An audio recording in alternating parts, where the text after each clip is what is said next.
কোরআন মাজিদের শেষে লেখা থাকবে যে দুআয়ে খতমেল কোরআন, আর এই লেখাটা এই যে পাইছি আলহামদুলিল্লাহ।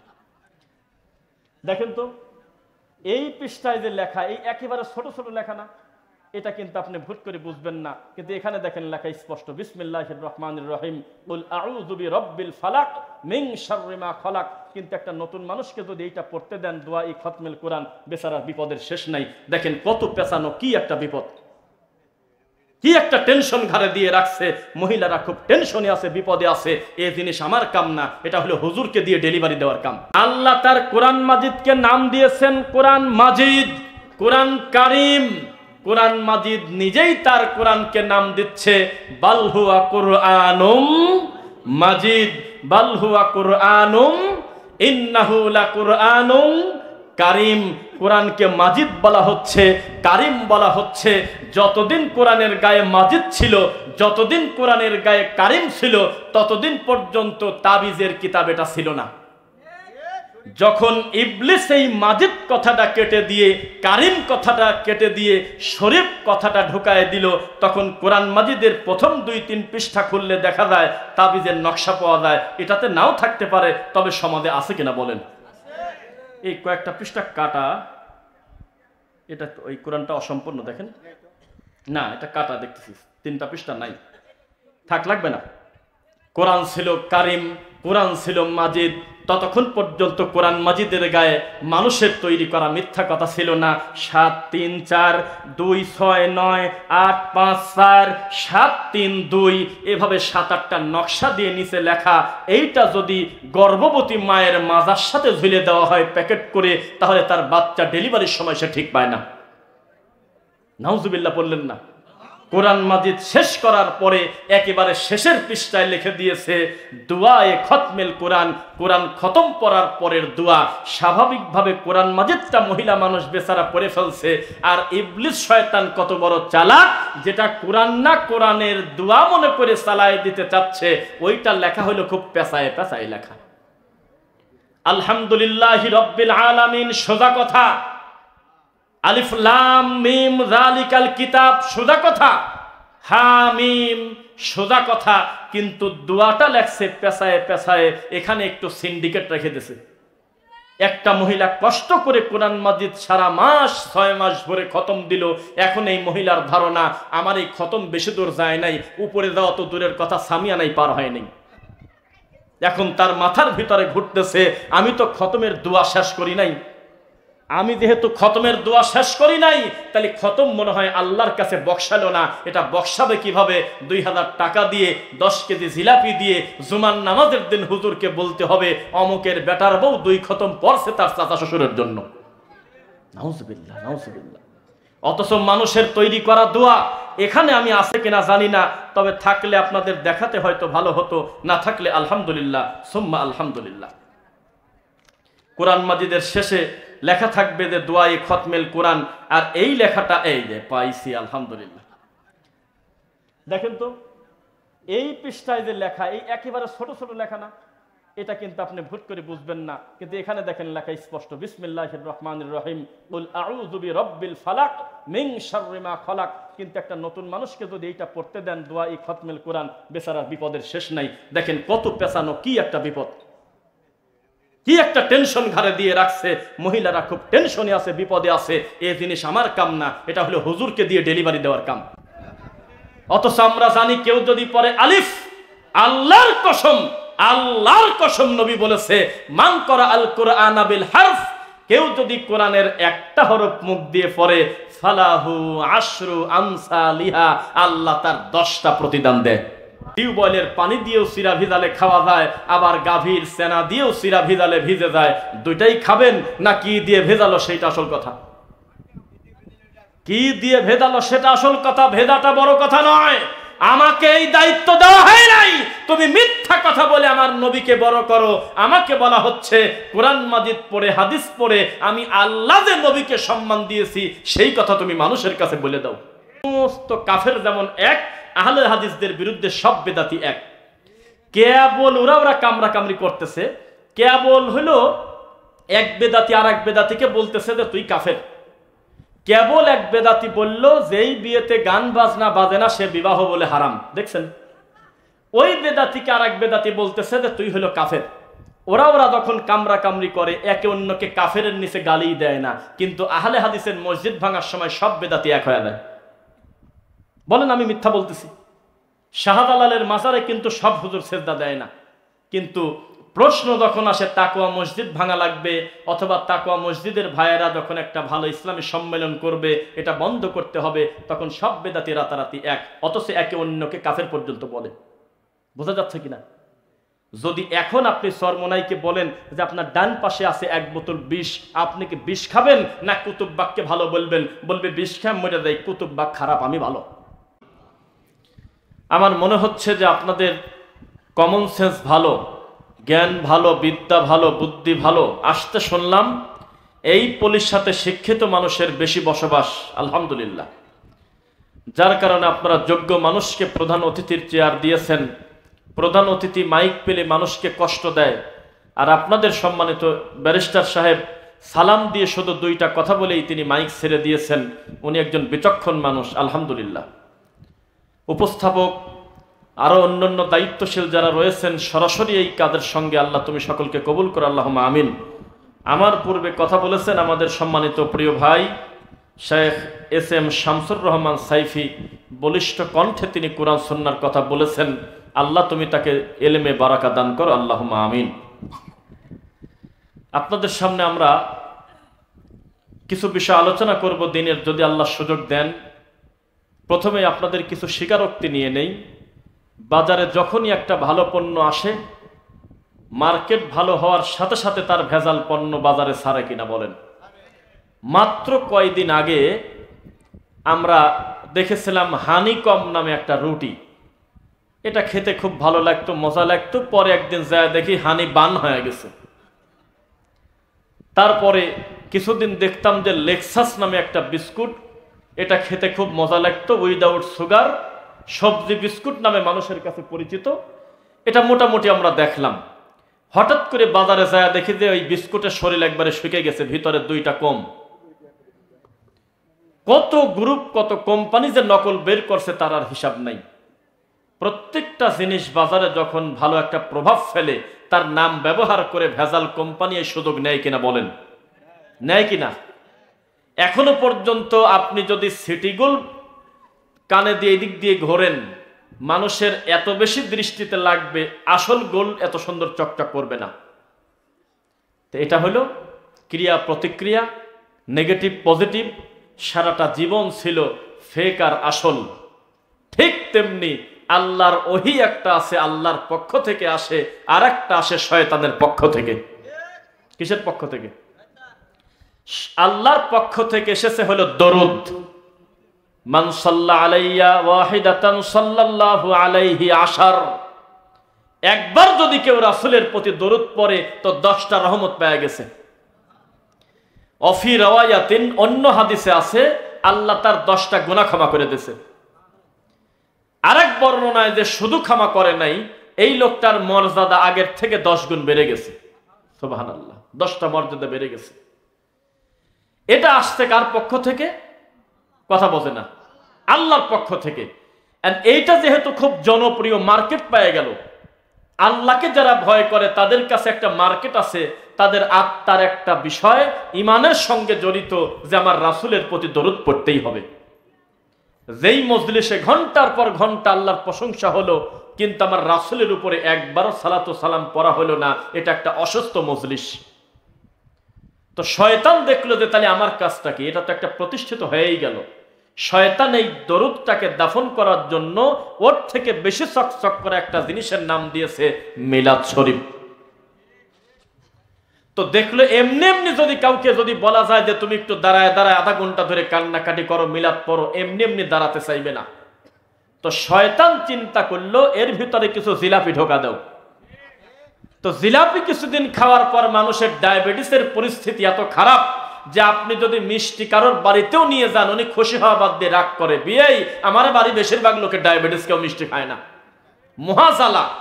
তখন মানুষ সিদ্ধান্ত নিল এই জিলাপি দিয়ে মানুষকে ডাকা যাবে না। ইবলিস বলল জিলাপি বাদ দিয়ে দে রে, পায়েস নিয়ে আয়, পায়েস।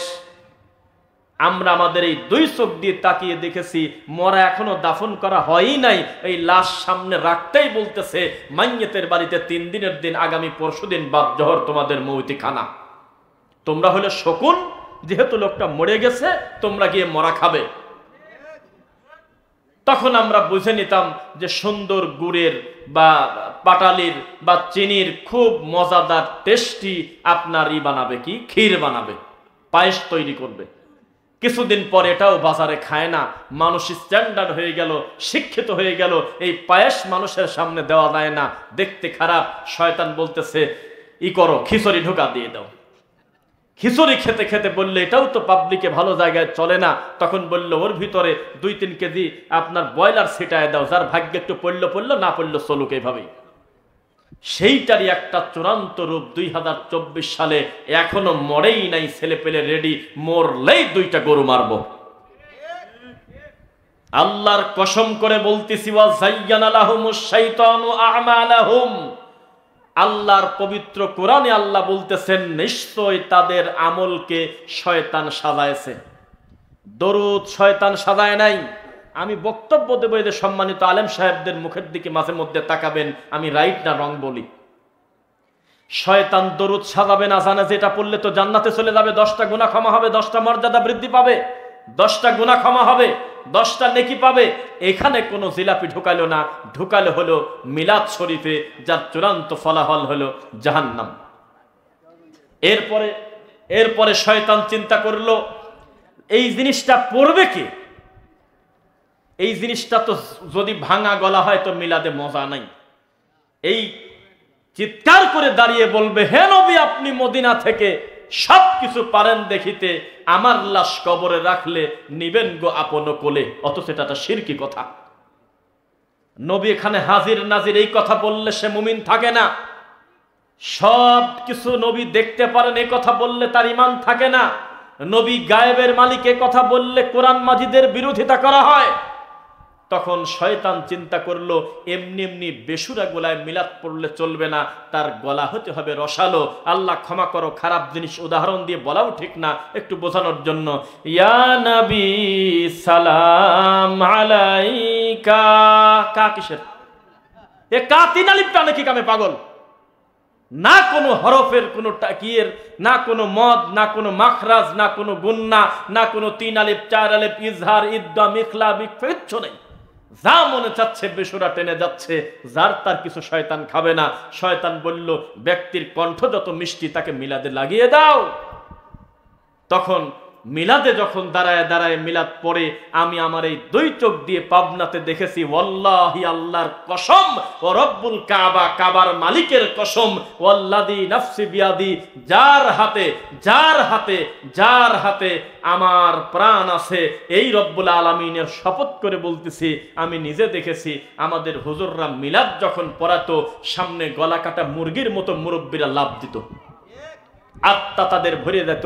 এটার নাম হলো গাভীর পেশাব দিয়ে হলো সিরা ভিজায় খাওয়া। এতদিন দরুদ পড়েছি, দেই দরুদ ইচ্ছাকৃত ভাবে না পড়লে সালাত হবে না। তাশাহুদের বৈঠকে বসে আত্তাহিয়াতুর পরে দরুদ পড়তে তিনি বাধ্য, যদি 4 রাকাত বিশিষ্ট নামাজ হয়। ফজর হলে 2 রাকাতেই পড়তে হবে, মাগরিব হলে 3 রাকাতেই দরুদ পড়তে হবে, দরুদ ছাড়া সালাত হবে না। এটা হলো বিশুদ্ধ মত। যেই দরুদ সরাসরি নবী সাল্লাল্লাহু আলাইহি ওয়াসাল্লাম বলেছেন, নফল হোক ফরজ হোক যে কোনো সালাতে শেষ বৈঠকে সালাম ফেরানোর পূর্বে আত্তাহিয়াতু দরুদ ঠিক রাখতেই হবে। দোয়া মাসুরা তুমি অনেক কিছু পড়তে পারবে, সেটা ভিন্ন কথা। এই দরুদ পড়ে কেউ কোনোদিন হুজুরকে 20টা টাকা খুশি করছে আমার 2 চোখ দিয়ে আমি কোনোদিন দেখি নাই। একটা হুজুর জালসায় উঠে পড়েছে আল্লাহুম্মা সাল্লি আলা মুহাম্মাদ ওয়া আলা আলি মুহাম্মাদ কামা সাল্লাইতা আলা ইব্রাহিম ওয়া আলা আলি ইব্রাহিম ইন্নাকা হামিদুম মাজিদ। আল্লাহুম্মা বারিক আলা মুহাম্মাদ ওয়া আলা আলি মুহাম্মাদ কামা বারাকতা আলা ইব্রাহিম ওয়া আলা আলি ইব্রাহিম ইন্নাকা হামিদুম মাজিদ। এই দরুদ শুনে খুশি হয়ে একটা লোক 2000 টাকা দিয়েছে, আমার এই 2 চোখ দিয়ে জীবনে দেখিনি আমি। কিন্তু মিলাদ পড়ে আর মানুষের তৈরি করা মিথ্যা পাম দেওয়ার জন্য মুনাজাত করে বেদাতি হু হু করে কান্না করার কারণে এক কাঠা জায়গা দিয়ে দেশে প্রমাণ আমি এখানে দিয়ে যেতে পারবো। এটা হলো গাভীর সেনা দিয়ে সিরা ভিজানোর মতো। এই বোতলের পানির ভিতরে যদি আমি সিরা ভিজাই, ভিজবে না? না, কথা কয় না, বুঝলাম না। এর ভিতরে যদি আমি সিরা দেই, ভিজবে কিনা? এই বোতলের পবিত্র সুন্দর হালাল পানিটা যদি আমি ফেলে দিয়ে গাভীর সেনা ভরে দেই আর ওর ভিতরে যদি সিরা দেই, ভিজবে না? ঠিক কিনা বলেন? ভিজবে, তবে 10 মিনিট পরে ভিজবে। ঠিক কিনা বলেন? হ্যাঁ, একই রকম ভিজবে। এটাও পানি ওটাও পানি, খাওয়ার উপযোগী কি থাকলো? আমরা যখন বলি মিলাদ পড়া যাবে না, এটা বিদআত, আমাদের দেশের এই কবর পূজারীরা আমাদেরকে গালি দেয়, তোরা হলো ওহাবি, নাউজুবিল্লাহ, তোরা হলো ইহুদির দালাল। আমরা নবীর প্রেমে পাগল হয়ে একটু মিলাদ পড়তেছি। আরে মিলাদ পড়লে মনটা নরম হয়, শান্তি লাগে, আমার নবীর কথা মনে পড়ে, চোখ দিয়ে পানি আসে, দোষের কি আছে? আমি তাদের বলতে চাই, টিউবওয়েলের পানি দিয়েও সিরা ভিজালে খাওয়া যায়, আবার গাভীর সেনা দিয়েও সিরা ভিজালে ভিজে যায়। দুইটাই খাবেন না কি দিয়ে ভেজালো সেইটা আসল কথা। কি দিয়ে ভেজালো সেটা আসল কথা, ভেদাটা বড় কথা নয়। আমাকে এই দায়িত্ব দেওয়া হয় নাই তুমি মিথ্যা কথা বলে আমার নবীকে বড় করো। আমাকে বলা হচ্ছে কোরআন মাজিদ পড়ে, হাদিস পড়ে আমি আল্লাহ যে নবীকে সম্মান দিয়েছি সেই কথা তুমি মানুষের কাছে বলে দাও। খবরদার তুমি বাড়তি কথা বলো না। ইন হুয়া ইল্লা ওয়াহয়ুন ইউহা, নবী যেটা বলে সেটা হলো আমি আল্লাহর পক্ষ থেকে ওহী, তিনি মন গড়া বানিয়ে কোনো কথা বলেন না। ইয়া আইয়ুহার রাসূল, হে রাসূল, বাল্লিগ, আপনি তাবলীগ করেন, মা উনজিলা ইলাইকা মির রাব্বিক, আপনার রবের পক্ষ থেকে যেটা নাজিল হয়েছে এইটার তাবলীগ করেন। ওয়া ইল্লাম তাফআল, যদি না করেন, ফামা বাল্লাগতা রিসালাতা, আমি মনে করব আপনি রিসালাতের দায়িত্বই পালন করেন নাই। ওয়াল্লাহু ইয়াসিমুকা মিনান নাস, এই ভালো কাজ করতে গেলে সবচাইতে বড় বাধা হবে তোমার প্রতিবেশী মুসলমান ভাই। এই মানুষ শয়তান থেকে আমি তোমাকে হেফাজত করব। ইন্নাল্লাহা লা ইয়াহদিল কওমাল কাফিরিন, কাফের সম্প্রদায় হেদায়েত হয় না। আপনার কাজ হলো প্রচার করে দেওয়া, মানা না মানা তাদের ব্যাপার। বোঝা কি যাচ্ছে? এভাবে যদি আমি একটা একটা করে সহি আমল আর ফেক আমল, ডুপ্লিকেট আমল, নকল আমল বলি, শুনবেন ইনশাআল্লাহ? তাহলে আল্লাহর পক্ষ থেকে এসেছিল কি বলেন তো দেখি? হ্যাঁ, দরুদ। আর সেটাকে ইবলিস প্রতিষ্ঠিত করেছে হলো মিলাদ। দরুদের কোনো দাম নাই, মিলাদের খুব দাম। মেড ইন বাংলাদেশ এটা হয়। 2, আল্লাহ তার কোরআন মাজিদকে নাম দিয়েছেন কোরআন মাজিদ, কোরআন কারীম। কোরআন মাজিদ নিজেই তার কোরআনকে নাম দিচ্ছে বাল হুয়া কুরআনুম মাজিদ, বাল হুয়া কুরআনুম ইন্নাহু লাকুরআনুম কারিম। কোরআনকে মাজিদ বলা হচ্ছে, কারিম বলা হচ্ছে। যতদিন কোরআনের গায়ে মাজিদ ছিল, যতদিন কোরআনের গায়ে কারিম ছিল, ততদিন পর্যন্ত তাবিজের কিতাব এটা ছিল না। যখন ইবলিস এই মাজিদ কথাটা কেটে দিয়ে, কারিম কথাটা কেটে দিয়ে শরীফ কথাটা ঢুকায় দিল, তখন কোরআন মাজিদের প্রথম 2-3 পৃষ্ঠা খুললে দেখা যায় তাবিজের নকশা পাওয়া যায়। এটাতে নাও থাকতে পারে, তবে সমাজে আছে কিনা বলেন? এই কয়েকটা পৃষ্ঠা কাটা, এটা ওই কোরআনটা অসম্পূর্ণ, দেখেন না, এটা কাটা দেখতেছি, 3টা পৃষ্ঠা নাই, থাক, লাগবে না। কোরআন ছিল কারিম, কোরআন ছিল মাজিদ। ততক্ষণ পর্যন্ত কোরআন মাজিদের গায়ে মানুষের তৈরি করা মিথ্যা কথা ছিল না। 7, 3, 4, 2, 6, 9, 8, 5, 4, 7, 3, 2 এভাবে 7-8টা নকশা দিয়ে নিচে লেখা। এইটা যদি গর্ভবতী মায়ের মাজার সাথে ঝুলে দেওয়া হয় প্যাকেট করে, তাহলে তার বাচ্চা ডেলিভারির সময় সে ঠিক পায় না। নাউজুবিল্লাহ বললেন না? কোরআন মাজিদ শেষ করার পরে একেবারে শেষের পৃষ্ঠায় লিখে দিয়েছে দুআয়ে খতমেল কোরআন, কোরআন খতম পড়ার পরের দোয়া। স্বাভাবিকভাবে কোরআন মাজিদটা মহিলা মানুষ বেচারা পড়ে ফেলছে, আর ইবলিস শয়তান কত বড় চালাক, যেটা কোরআন না কোরআনের দোয়া মনে করে চালায় দিতে চাচ্ছে, ওইটা লেখা হলো খুব পেঁচায় পেঁচায় লেখা। আলহামদুলিল্লাহি রাব্বিল আলামিন সোজা কথা, আলিফ লাম মিম যালিকাল কিতাব সোজা কথা, হা মিম সোজা কথা, কিন্তু দোয়াটা লেখছে পেছায় পেছায়। এখানে একটু সিন্ডিকেট রেখে দিয়েছে। একটা মহিলা কষ্ট করে কোরআন মাজিদ সারা মাস 6 মাস ভরে খতম দিল। এখন এই মহিলার ধারণা আমার এই খতম বেশি দূর যায় নাই, উপরে যাওয়া তো দূরের কথা, সামিয়ানাই পার হয় নাই। এখন তার মাথার ভিতরে ঘুরতেছে, আমি তো খতমের দোয়া শেষ করি নাই। আমি যেহেতু খতমের দোয়া শেষ করি নাই, তাহলে খতম মনে হয় আল্লাহর কাছে বক্সালো না। এটা বক্সাবে কিভাবে? 2000 টাকা দিয়ে 10 কেজি জিলাপি দিয়ে জুমার নামাজের দিন হুজুরকে বলতে হবে অমুকের বেটার বউ 2 খতম পড়ছে তার চাচা শ্বশুরের জন্য। নাউজুবিল্লাহ, নাউজুবিল্লাহ। অথচ মানুষের তৈরি করা দোয়া এখানে আমি আছে কিনা জানি না, তবে থাকলে আপনাদের দেখাতে হয়তো ভালো হতো, না থাকলে আলহামদুলিল্লাহ সুম্মা আলহামদুলিল্লাহ। কোরআন মাজিদের শেষে লেখা থাকবে যে দোয়ায়ে খতমেল কোরআন, আর এই লেখাটা এই যে পাইছি আলহামদুলিল্লাহ। দেখেন তো এই পৃষ্ঠায় যে লেখা, এই একেবারে ছোট ছোট লেখা না, এটা কিন্তু আপনি ভুট করে বুঝবেন না, কিন্তু এখানে দেখেন লেখা স্পষ্ট, বিসমিল্লাহির রহমানির রহিম কুল আউযু বিরাব্বিল ফালাক মিন শাররি মা খালাক। কিন্তু একটা নতুন মানুষকে যদি এইটা পড়তে দেন দোয়ায়ে খতমেল কোরআন, বেচারার বিপদের শেষ নাই। দেখেন কত পেছানো, কি একটা বিপদ, কি একটা টেনশন ঘাড়ে দিয়ে রাখছে। মহিলারা খুব টেনশনে আছে, বিপদে আছে। এই জিনিস আমার কাম না, এটা হলো হুজুরকে দিয়ে ডেলিভারি দেওয়ার কাম। অথচ আমরা জানি কেউ যদি পড়ে আলিফ, আল্লাহর কসম, আল্লাহর কসম নবী বলেছে মান করা আল কোরআন বিল হারফ, কেউ যদি কোরআনের একটা হরফ মুখ দিয়ে পড়ে ফালাহু আশরু আমসালিহা, আল্লাহ তার 10টা প্রতিদান দেয়। এই কথা বলেই বলতেছে দাঁড়াও দাঁড়াও দাঁড়াও, কেউ যেন আবার মনে না করে আলিফ লাম মিম, এই 3টা মনে হয় একটা হরফ। জিনা, আলিফ আলাদা, লাম আলাদা, মিম আলাদা, একসাথে পড়ার কারণে আল্লাহ 30টা মর্যাদা দেন। আর এই বেদাতি হুজুর কত বড় টেনশন দিয়ে দিয়েছে, এই কোরআন মাজিদের গায়ে মিথ্যা কথা লেখে সবাই বিপদে। কোরআন পড়ছি তবে এখনো বক্সানো হয়নি। অথচ কোরআন পড়তে গিয়ে যখন যার উদ্দেশ্যে পড়েছে মন থেকে দোয়া করেছে, আল্লাহ শোনে নাই নাকি ঝুলতেছে? বলেন, নবী দিয়ে আল্লাহ যেটা দিয়েছিলেন সেটা পড়ি। আমি কিন্তু আজকে নিয়ত করছি একটা করে সহি বলবো, একটা করে ফেক বলবো, যেটা এই সহিটাকে চতুর্দিক থেকে ঘিরে রাখছে। কথা বুঝতেছেন আমার? এবার সহিটা কি শুনবেন নাকি? তাকান, সুবহানাকা আল্লাহুম্মা ওয়া বিহামদিক আশহাদু আল্লা ইলাহা ইল্লা আনতা আস্তাগফিরুকা ওয়া আতুবু ইলাইক। এটা হলো সহি। পাচ্ছেন না মনে হয়? পাইছেন নাকি?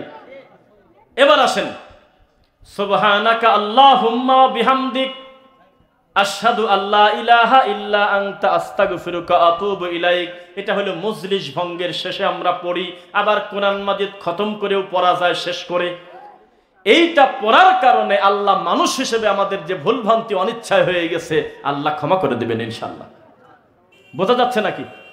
এইবার আপনাকে এক এক করে আমি ভেঙে ভেঙে বলি। রব্বুল আলামিন আমাদেরকে দিয়েছেন সূরা ফাতিহা, দিয়েছেন কিনা বলেন? ওয়ালাকাদ আতাইনাকা সাবআম মিনাল মাসানি ওয়াল কুরআনাল আযীম। বিশেষ 7টি আয়াত দিয়েছে আল্লাহ, এটা আমাদের জন্য উপহার কিনা বলেন? প্রত্যেকটা দিন বেদাতি হোক, দাতি হোক, হানাফি হোক, মালিকি হোক, শাফি হোক, হাম্বলি হোক, আহলে হাদিস হোক, মুসলমান যে সালাত আদায় করে এই সূরা ফাতিহা ছাড়া লোকটার সালাত হয় না। হয় কি বলেন? সূরা ফাতিহাই হলো সালাত। সূরা ফাতিহা পড়তেই হবে। এই সূরা ফাতিহায় পড়তেছে ইয়্যাকা না'বুদু ওয়া ইয়্যাকা নাস্তাঈন। আল্লাহ, আমরা স্বীকৃতি দিচ্ছি তোমার কাছেই আমরা সাহায্য চাই, তোমার একমাত্র তোমার ইবাদত করি।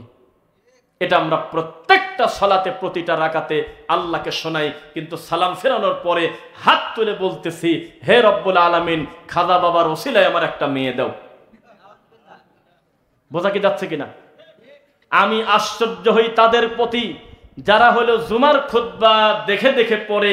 বইটার নাম হলো ওই যে 12 চাঁদের 13 পূজা নাকি 13 খুতবা আছে কিনা, খুতবাতুল আহকাম, মনে পড়ছে।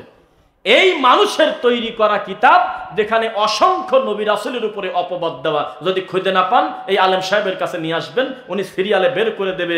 মাছের পেটে থাকার পরে উনি কি করছে, ইউনূস আলাইহিস সালামের মাছের পেট থেকে কবে বের করছে? 10ই মুহররম। ইউসুফ আলাইহিস সালাম জেল থেকে বের করছে 10ই মুহররম। ইউসুফ আলাইহিস সালাম জেলে গেছে 10ই মুহররম। মুহাম্মদ সাল্লাল্লাহু আলাইহি সাল্লামকে হিজরত করছে 10ই মুহররম। সিরিয়ালে প্রায় 42টা মিথ্যা কথা নবীদের প্রতি অপবাদ দিয়ে গোটা বইটা সাজানো। তবে যাই হোক, পড়তে পড়তে সানি খুতবা মানে দ্বিতীয় খুতবার শেষের দিকে পড়তেছে কুল্লু মুহদাসাতিন বিদআ ওয়া কুল্লু বিদআতিন দালালা ওয়া কুল্লু দালালাতিন ফিন্নার ওয়া আখির দাআনা আনিল হামদুলিল্লাহি রাব্বিল আলামিন। এই কথা বলেই বলতেছে যারা কবলাল জুমা পড়েন নাই পড়ে নেন। কেন নামাজ আছে জুমার সালাতের আগে আমরা জানি, তো কবলাল জুমা নামে নির্ধারিত এই সালাতের ডেলিভারি দিল কিনা? নবী বলেছে শোনো, ইমাম এখনো বসে নাই খুতবায়, টাইম হাতে আছে, তুমি মসজিদে গিয়ে মাসনা মাসনা 2 রাকাত করে সালাত পড়তে থাকো। তবে ইমাম যদি একবার খুতবা শুরু করে দেয় তখন 2 রাকাতের বেশি তুমি পড়ো না। যেই মসজিদে ঢুকবে আগেই যেন না বসে হাত্তা ইউসাল্লা রাকাতাইন, 2 রাকাত সালাত আদায় না করা পর্যন্ত 2 রাকাত পরে তারপরে লোকটা বসে পড়বে। এটার নাম আমাদের সমাজে উল্টায় দিয়ে একসাথে 4 রাকাত জমা ধরে পড়ার একটা মিথ্যা হাদিস নিয়ে এসে বলে যারা কবলা জুমা পড়েন নাই পড়ে নেন। কই আছে নামাজটা?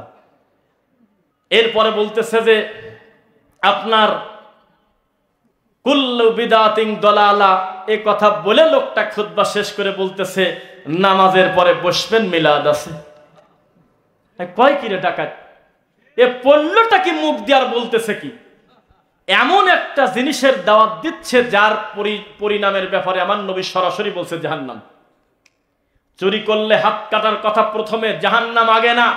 জেনা করলে বুক পর্যন্ত আগে, মাটির নিচে গাড়ি সাইড থেকে ইট ঢেল পাটকেল মেরে মুখ ভেঙে মেরে দাও, বাঁচার অধিকার নাই যেহেতু দুইজনই বিবাহিত। আর যদি অবিবাহিত হয় 100 লাঠি পিটায়ে 1 বছরের জন্য দেশ থেকে বের করে দাও। এটা হলো শরীয়তের বিচার। সরাসরি তাকে জাহান্নামের কথা প্রথমে বলা হয়নি। এটা মহাপাপ, এটা বিশাল বড় অপরাধ। এর কারণে জাহান্নামে তিনি যাবেন, তবে আল্লাহ তাকে জান্নাতে দিয়ে দেবেন। এটা অমুসলিম লোকটা হয় নাই। এই পাপ শাস্তি হওয়ার পর আল্লাহ ক্ষমা করে দিতে পারেন ইনশাল্লাহ। কিন্তু বিদআত এমন একটা পাপ, এই মিলাদ যারা পড়ে, এই আপনার নবীকে বেশি ভালোবাসতে গিয়ে 2 হাতের আঙুলের মাথায় ফু দিয়ে চুমা খায়, চোখ যারা মোছে, সালাম ফিরানোর পর মাথায় হাত দিয়ে ও কি জানি পরে 7 বার, তারপরে আবার একটু পরে এতগুলো লোক জামাত পায় নাই। কত বড় বেহায়া, কত মানুষ জামাত পায় নাই মাগরিবের, তারা নামাজ পড়তেছে কত সুন্দরভাবে। হুট করে বলতেছে বেহাক্কে লা ইলাহা ইল্লাল্লাহ। কি হলো? এ কোন জ্বালার জ্বালা? এতগুলো মানুষের আপনার মোনাজাতের শব্দ কানে গেল, মরা পর্যন্ত মোনাজাত দিয়ে একটা ফরজ নষ্ট করেছেন। এই পাপ কোনোদিন ঘাটতি করতে পারবেন না। কার সাথে কি যুক্তি দিচ্ছেন আপনি? যে জিনিস নাই এই জিনিস প্রতিষ্ঠিত করার জন্য আমাদের দেশের হুজুররা উঠে পড়ে লাগছে। বাচ্চাকে নিয়ে আসছে, হুজুর বাচ্চা কেন কাঁদে? হুজুর মানুষ মাথায় হাত দিকতো, দোয়া করলে কতই না ভালো হতো। হুজুর যদি বলতো বাড়িতে চলে যাও, সূরা বাকারার শেষ 2 আয়াত পড়ো, আয়াতুল কুরসি পড়ো, সূরা ফাতিহা পড়ো, ইখলাস পড়ো, ফালাক পড়ো, নাস পড়ো, কত কিছু কোরআন মাজিদের দোয়া আছে, হাদিসের মাসনুন দোয়া আছে। তুমি আর তোমার বউ 2 জন মিলে তোমার বাচ্চাকে ফুঁক দাও, ভালো একটা ডাক্তার দিয়ে পরীক্ষা নিরীক্ষা করে ওষুধ খাওয়াও, কত সুন্দর ভদ্র মানুষের মতো কথা হইতো। মানে হুজুর এই ছেলের বাপকে ধমক দিয়ে বলতেছে বাচ্চা তো কাঁদবেই, একটা তাবিজও তো গলায় নাই, একটা দোয়া দি গাওটা বন্ধ করে দিবে পারো নাই। আবার কিছুদিন পর ঘুরে আসছে যে আপনি 1020 টাকা নিয়ে যে তাবিজটা আমার বাচ্চার গলায় দিলেন, এখন পর্যন্ত কাঁদে কি কামে? কয় যে বাচ্চা ঠিক আছে, বাড়ি বন্ধ করা লাগবে। কোন তো জ্বালা বাড়লো না এবার। এখন বাড়িতে গিয়ে বলতেছে ভেজাল আছে, অনেক লোকজন নিয়ে চতুর্পাশে বাড়ি বন্ধ করা লাগবে। কয় যে জেনের ধরি বোতলে ভরে ফেলবো, তারপরে 4 পাশে পেরাক গাড়ে, পেরাক চেনেন? পেরেক, লোহার পেরেক, হ্যাঁ দেখছেন না? এই পেরেক বাড়ির চতুর্পাশে গাড়ে আর বলে আজকে আমরা জিন শয়তানকে একেবারে আটকা দিলাম। আস্তাগফিরুল্লাহ। আল্লাহর একটা স্বাধীন সৃষ্টিকে আপনি বোতলে ভরলেন, এই গল্প আমাদের শুনতে হয়? যাকে 2 চোখ দিয়ে দেখা যায় না, কেউ যদি বলে আমি জিনকে দেখে ফেলেছি সে মিথ্যুক।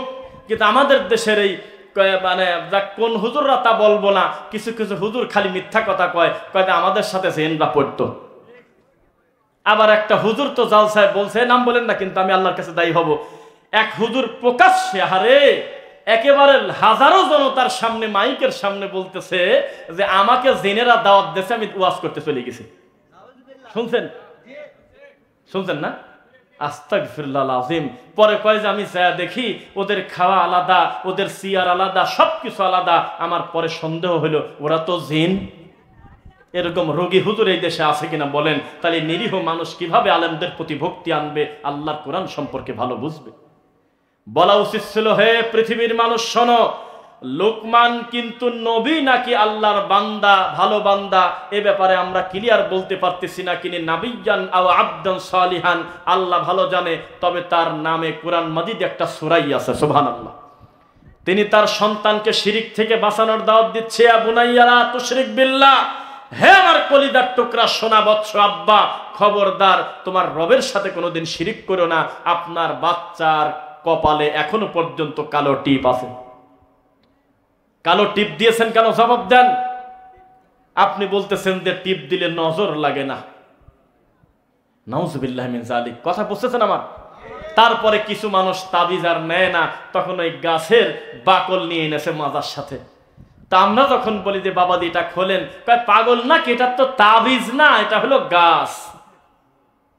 আর হুজুর বলে দিচ্ছে ভাই সবকিছু মিথ্যা হতে পারে, গাছ মিথ্যা না। তো গাছ মিথ্যা না, এই আমান একটা গাছের বাকল ছিঁড়ে নিয়ে এসে প্যাকেট করা লাগবে? আপনি জর্দা দিয়ে পান খাবেন না এতদিন শুনেছেন, আজকে আমি বলতেছি আপনি এমনিও খাবেন না। এত পণ্ডিতি কিসের? এত পণ্ডিতি কিসের? 30 বছর মূর্তি পূজা করেছে কত মহাব্বতের সাথে। এই লোকটা রবের সন্ধান পাওয়ার পরে 30টা বছরের মূর্তি পূজা ত্যাগ করতে পারে, আপনি জর্দা ত্যাগ করতে পারেন না? আপনি একটু হারাম খাওয়াটা ত্যাগ করতে পারেন না? আপনি বলতেছেন যে আমি জর্দা খাইনি, খালি পান খাই। কেন খাবেন আপনি? এই সোনটা কি মানুষের খাদ্য? সোনটা কোথা থেকে আসে? তা ঝিনুক কি মানুষের খাবার? আমার একটা কথা চ্যালেঞ্জ করলে আপনি একটু আমাকে বুঝাই দেবেন, আমি মেনে নেব। আপনি যে সুপারি খাবেন, চিকিৎসা বিজ্ঞানীর মতে, বিশেষ করে আমাদের দেশে একজন প্রভাবশালী বড় ডাক্তার জাহাঙ্গীর কবির আছে কিনা বলেন, স্বাস্থ্য বিশেষজ্ঞ, উনি ভালো কথা বলেন। তার সব কথা মানতে হবে সেটা জরুরি না, তবে তিনি ভালো কথা বলেন কিনা বলেন। তিনি বলেছে যে সুপারি হলো ক্যান্সারের কারণ। বলতেছে তাহলে খালি বাসেই হলো পান্ডা, আমি কাঁচা পান চাওয়া খাবো। আমি বলবো তাও খাওয়ার দরকার নেই। যদি বলেন যে এটা কেমন কথা, আমি আপনাকে বলবো কাঁচা পান চাবিয়ে খেলে হারাম হবে এমন কথা কিন্তু আমি বলি নাই। আমি বলছি আপনি না খাওয়ার চেষ্টা করবেন, কারণ আপনি যে উপকারটা ওই পান থেকে ডাইরেক্ট সিরা পান খেতে চাচ্ছেন, এই পানটা গবেষণা করার জন্য MBBS ডাক্তাররা নিজের বাপের 10 বিঘা জমি বিক্রি করে পড়াশোনা করে। কোন গাছের কোন পাতা কতটুকু নেওয়া লাগবে, কোন গাছের রস কতটুকু নেওয়া লাগবে, কিসে কোন জায়গা শেফা আছে, তদন্ত করে করে ল্যাবে টেস্ট করে ফরেনসিক ল্যাবে দিয়ে লক্ষ কোটি কোটি টাকা খরচ করে আমাদের দেশে মেডিকেল গবেষণাগার আছে কিনা? তারা বুঝলো না, আর আপনি আমান পাতা ছিঁড়ে নিয়ে এসে খাবেন আর বলবেন এর রসে উপকার আছে। আরে বাবারে, কতটুকু উপকার আছে, কোন প্রক্রিয়াতে খেলে কল্যাণ হয়, এটা ডাক্তার ডিসিশন নেবে। এটা তো শরীয়তের হালাল হারামের কিছু না। আপনি হুট করে খালি পানি খাবেন কি কারণে? দরকারটা কি? মুসলমান সুন্দর থাকবে, পবিত্র থাকবে, তার চেহারার দিকে তাকালে কালো হোক তাতে কি যায়, আল্লাহর সৃষ্টি, কিন্তু চেহারার দিকে তাকালে মনে হতে হবে যে এটা একটা আল্লাহর বান্দা। দাঁত গুলে তরমুজের বেশি, দাঁতের দিক তাকান যায় না, ভেংসি দিক খিলখিল করে, হিন্দি গান নকল করে জালসার মঞ্চে সে গান কয়, তার দেওয়া লাগে আগে 70 পরে 50, 1,20,000। উনি বলছে যে মাদারগঞ্জে যাব, তবে সরিষাবাড়ি পর্যন্ত আমাকে হেলিকপ্টারে নেওয়া লাগবে। এইরকম জোকার বক্তা যখন জাতির আল্লামা হয়েছে, তখন এ জাতি আসল দিন ধর্ম বিক্রি করে ফেলেছে। রাগ করতেছেন মনে হয়? আমাদেরকে বলা হচ্ছে ইউসুফ আলাইহিস সালামের কিসসা বলো, আমরা আব্দুল কাদের জিলানীর বাপের বড়ই খাওয়ার গল্প বলি। এখন যদি তদন্ত করে এলাকায় এলাকায় ঘোরেন বেদাতি সমাজে, জানেন ইউসুফ আলাইহিস সালাম জুলাইখার চক্রান্ত থেকে বাঁচার জন্য কি কি পদক্ষেপ নিয়েছিল? কিচ্ছু জানে না, হা করে তাকায় আছে। যদি খালি বলেন তো বড় পীর আব্দুল কাদের জিলানীর বাপ কি কারণে বিখ্যাত, বলবে একটা বড়ই ভাসি দেওয়া বড়ই খায় 12 বছর গোলামি করছে। এ কোন রোগীর কথা এটা? চলন্ত পানি দিয়ে যদি কোনো জিনিস চলে যায় নদী দিয়ে, এই জিনিস খেলে আল্লাহর কসম পাপ হবে না। বোঝেন নাই কথা? কারণ এটা বুঝবেন কিভাবে মালিককে, এটা মালিকের আওতার বাইরে চলে গেছে, নদী দিয়ে ভেসে যাচ্ছে। ক্ষুধার্ত একটা ব্যক্তি একটা বড়ই খাবে, পেয়ারা খাবে, এ কারণে 12 বছর গোলামি করবে, এরকম কথা, নোংরা কথা রামায়ণেও নাই। অথচ আমাদের দেশে জালসার মঞ্চে বলে একটা মরা মানুষকে বানাইছে হলো গাউসুল আজম, নাউজুবিল্লাহ মিন যালিক। আপনি তো খুব খুশি হচ্ছেন এই হক কথাগুলো শুনে, কিন্তু আমাদের এই বক্তব্য যখন অনলাইনে যাবে তখন পীর ফকির লোক বলবে যে ইহুদির দালাল, খ্রিস্টান। কেন? কয়েদে আব্দুল কাদের জিলানীর বিরুদ্ধে বলছে, নাউজুবিল্লাহ মিন যালিক। এই সম্মানী মানুষদেরকে নিয়ে আমাদের দেশে ব্যঙ্গ করা হয় কিনা বলেন? আমার দিকে তাকান, কোরআন মাজিদের আয়াত। হাফেজ সাহেব যারা আছে তাদেরকে একটু দেখবেন যে আমি ভুল পড়লে তারা আমাকে সংশোধন করায় দেবে। আউযু বিল্লাহি মিনাশ শাইতানির রাজীম। নাহনু নাকুসসু আলাইকা আহসানাল কসস বিমা আওহাইনা ইলাইকা হাযাল কুরআন। কোরআনে আছে এই কথা? আলহামদুলিল্লাহ। আর কারোর কথা শুনবো না। আমাদের সম্মানিত আলেম নেই, আপনারা তো এমনিও মাঝে মধ্যে কোন ঠিক। একটা বক্তা বলতেছে আমি আর এখন ইদানিং প্লেনে চড়ি না, কারণ আমি রকেটে চড়া লোক। এই পাগল বলতেছে ঠিক কেরে বাবা, এটা কি সাধারণ যানবাহন? যে আমার মন চালে যে আমি এই দিক পাইপ থেকে চলে আসলাম এই জায়গায় অটোতে চলে, সিএনজিতে চলে, এটা কি রকেটে কি মানুষ টানার জিনিস? নাউজুবিল্লাহ মিন যালিক। যা মনে আসে বক্তা বলে যাচ্ছে, পাবলিক মনে করছে আমি খালি বলবো ঠিক। বোঝা যাচ্ছে? জি না। কয়দে এত ঘন ঘন ঠিক বলা ঠিক না, কয়দে হ ঠিক। কথা বোঝা যাচ্ছে আপনাদের? আল্লাহ আমাদের ক্ষমা করুন, আল্লাহুম্মা আমিন। সাবধান। নাহনু নাকুসসু আলাইকা আহসানাল কসস বিমা আওহাইনা ইলাইকা হাযাল কুরআন। এই কথা যিনি বলতেছেন তিনি হলো আমার আল্লাহ রাব্বুল আলামিন। বলেন আলহামদুলিল্লাহ। সেই আল্লাহ 12 নম্বর সূরা সূরা ইউসুফে তিনি বলতেছে, নিশ্চয়ই আমরা কোরআনে দিয়েছি সবচাইতে উত্তম কিচ্ছা, অনেক সুন্দর কিচ্ছা কাহিনী, তার নাম হইল ইউসুফ আলাইহিস সালামের কিচ্ছা। বোঝা যাচ্ছে? আল্লাহ দিয়েছে ওইটুকুন কিচ্ছা। গোটা ঘটনাতে বোঝা গেল এটা কোনো প্রেমের কাহিনী না, এটা হলো আল্লাহকে ভয় করার কাহিনী। আল্লাহ বলতেছে ইউসুফ আমাকে তুমি ভয় করো। ইউসুফ বলতেছে জীবন চলে যাবে, আপনার পথ আমি ছাড়বো না। জুলাইখা বলতেছে আমি তোমাকে চাই। ইউসুফ বলতেছে আল্লাহ আমি আপনাকে চাই। আর আমাদের দেশের আর ইরানের তো না তুর্কি কোথাকার এরকম কিছু আছে, এরা হলো একটা ছবি বানাইছে ইউসুফ জুলেখা। নাউজুবিল্লাহ। কোন মানুষ যদি বলে ইউসুফ জুলেখার প্রেম কাহিনী, এই শব্দটা যদি মুখ দিয়ে বলে তাকে 80 থেকে বেশি লাঠি পিটানো লাগবে নবীর প্রতি অপবাদ দেওয়ার কারণে। একটা নবীর কাছে এই কথা যায় কিভাবে? একটা নবীর শানে কথা আপনি বলেন কোন জ্ঞানে যে ইউসুফ জুলেখার প্রেম কাহিনী? নাউজুবিল্লাহ। একটা মহিলা বারবার চাচ্ছে আমাকে সে ভোগ করুক, আর ইউসুফ বারবার চোখ বন্ধ করে বলতেছে আমি আমার আল্লাহকে ভয় করি, আমি তোমার শরীরে স্পর্শ করব না। এটা প্রেম কাহিনী বললেন কোন জ্ঞানে? জুলাইখা পিছন থেকে বলতেছে দরজা সব বন্ধ, পালানোর পথ নাই। দৌড়ে গিয়ে তাকে ধরতে যাচ্ছে, আমি তোমাকে শক্ত করে ধরে আমার মনের চাহিদা মিটাবো। ইউসুফ আলাইহিস সালাম বললেন আল্লাহ ভরসা, দিলাম দৌড়। তখন 7টা দরজা, সাবআতু আবওয়াব, 7টা দরজায় বড় বড় তালা ঝুলতেছে। রাজার বাড়ির তালা, আমার আপনার বাড়ির না। এত বড় বড় তালা ঝুলতেছে, কিন্তু আল্লাহ ভরসা বলে যখন ইউসুফ নবী দৌড় দিয়েছে, আল্লাহ বিনা চাবিতে 7টা দরজা খুলে দিয়েছে।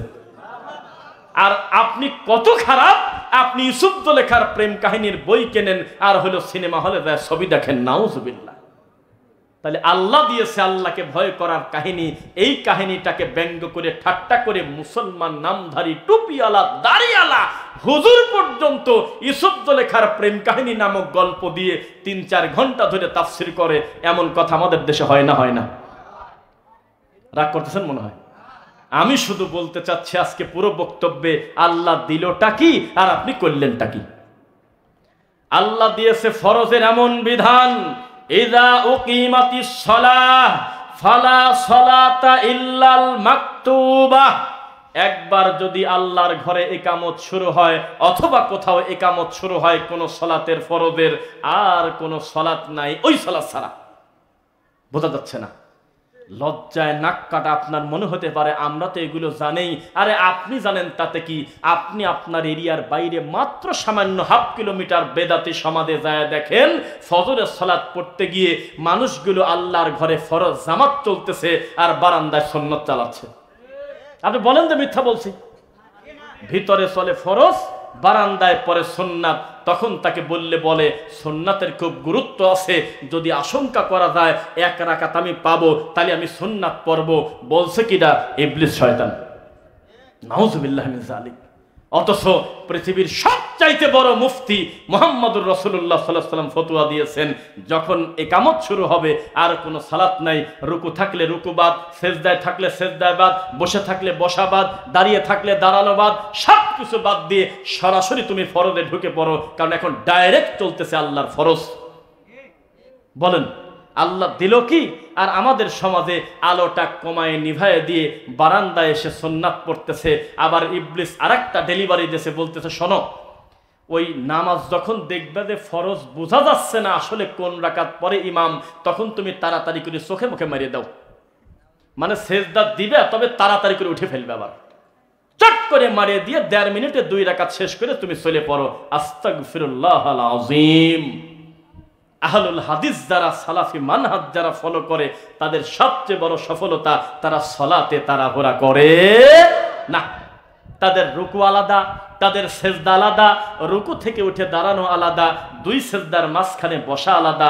তারা সুন্দরভাবে তাসবিহ তাহলিল করে, তাদিলে আরকান করে সুন্দরভাবে তারা সালাত পড়ে, সালাম ফেরায় তারা টান দিয়ে দৌড় দেয় না, সুন্দর করে বসে বসে মাসনুন জিকির করে। এর নাম হলো কোরআন সুন্নাহ অনুসরণ করা। আর বেদাতি বলতেছে যে টাইম কম, 4 রাকাতের জোহরের নামাজ পড়তেছে 2.5 মিনিটে, আবার মুনাজাত সহ। মিথ্যা বলছি? যদি আমার সব ভিডিও আপনি দেখেন, এর আগে আমি একটা রেল লাইনের পাশে একদিন জোহরের সালাত পড়তে গিয়ে সালাত যখন সালাম ফিরাইছে ইমাম, সঙ্গে সঙ্গে আমি মোবাইল দিয়ে ভিডিও করছি, তখন বাজে 1:33। 1:30-এ জামাত, এটা ইন্টারন্যাশনাল টাইম আমাদের দেশে, ঠিক কিনা? সব ওক্ত নড়াচড়া করে, জহর নড়ে না। সব ওক্ত নড়াচড়া করে, জহর নড়ে না। যখন 11টা 12তে 20 ওক্তে আসে তখনও 1:30টায়, আবার যখন 12:30টায় ওক্ত আসে তখনও 1:30টায়। ফজর একটু কম বেশ হয়, জোহর একটু নড়াচড়া, আসর একটু নড়াচড়া করে, যথেষ্ট টাইম। 1 ঘন্টা সরে গেছে, জোহর সরে নাই। এটা বাপদাদার রেজিস্ট্রি করা সম্পত্তি, নাউজুবিল্লাহ। সলাতের ওক্তগুলোকে হত্যা করা হচ্ছে। নবী বলেছে আওয়াল ওক্তে সলাত আদায় করলে সে নেকি পাবে, আল্লাহর কাছে পুরস্কার পাবে। সুবহানাল্লাহ। কষ্ট হচ্ছে আপনাদের? এটাকে হত্যা করে দেওয়া হচ্ছে। তা আমি আপনাকে যেটা বলি, 33-এ সালাম ফেরালো, যদি বলেন যে ঠিকই তো আছে 4 রাকাত 3 মিনিট, আবার কি? আরে আল্লাহ, এর ভিতরে আপনি একামত বাদ দিবেন না? টাইমটা একামত দেশে, আবার বলতেছে দাঁড়িয়ে কাতার সোজা করেন, সামনের কাতার পূরণ করেন, মোবাইল ফোন বন্ধ করেন। আর ভুলেও কেউ আমিনও বলবেন না, পায়ের সাথে পাও মেলাবেন না, কাতারের মাঝখানে 1.5 হাত ফাঁক থাক। নাউজুবিল্লাহ বলেন। অথচ এটা কি রাসূলের বিরোধিতা না? পৃথিবীর যত মানুষের তাড়াহুড়া থাক, আল্লাহর সামনে দাঁড়িয়ে 4 রাকাত সালাত উনি মোনাজাত সহ 2 মিনিটে পড়ল কোন হিসাবে? রুকুতে বললোটা কি? সেজদায় বললোটা কি? সূরা ফাতিহাতে বললোটা কি? ওই একই ইমাম যখন ফজরের নামাজে তেলাওয়াত করে, আধা ঘন্টার নিচে তার 2 রাকাত সালাত হয় না। এত সুন্দর মিষ্টি তেলাওয়াত তার। মিথ্যা না সত্য? আমাদের ইমাম এত সুন্দর তেলাওয়াত করে ফজরে, আমাদের মন ভরে যায়। কয় যে জোহরে কি? কয় যে 3.5 মিনিটে 4 রাকাত শেষ। অথচ ফজরের নামাজে দীর্ঘ সময় যেই আল্লাহকে সূরা ফাতিহা শুনিয়েছেন, ওই একই আল্লাহকে জোহরের নামাজে দাঁড়িয়ে বলতেছেন। কিভাবে সূরা পড়তেছেন মানুষ কোনোদিন জানে না, কেবলই বলতেছেন আল্লাহু আকবার, আবার বলতেছেন যে আবার আল্লাহু আকবার, মানে রুকুর টাইম হয়ে গেছে। আমার এই কথার বাস্তবতা যদি না থাকে, আপনি বললে আমি সংশোধন করে নেব। আমি তো বলি নাই যে আপনার অমুক মসজিদের ইমাম, তবে এরকম ঘটনা আমাদের সমাজে আছে কিনা? সলাতে তাড়াহুড়া করবেন না বাবা। সলাতে একটু বিনয়ের সঙ্গে ধৈর্য নিয়ে আল্লাহকে কিছু বলবেন, মনে থাকবে ইনশাল্লাহ। ডক্টর খন্দকার আব্দুল্লাহ জাহাঙ্গীর রাহিমাহুল্লাহর নাম শুনতেন আপনারা? আহারে কি দরদ মাখা কথা তিনি বলেছেন।